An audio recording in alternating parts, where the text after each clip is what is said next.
क्या आप जानते हैं, एक जड़ी बूटी जो बच्चों से लेकर बड़ों तक सबको फायदा देती है। कर्कट श्रृंगी खांसी, कफ और सांस की दिक्कत में आश्चर्यजनक लाभ देती है।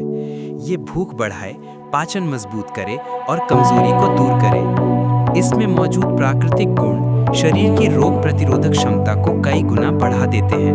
बच्चों की खांसी, दस्त और बार बार बीमार होने की समस्या में बेहद कारगर आयुर्वेद की ये चमत्कारी औषधि आज ही अपनी लाइफ में शामिल करें। साक्षी आरोग्य धारा चैनल को लाइक, शेयर और सब्सक्राइब करें। धन्यवाद।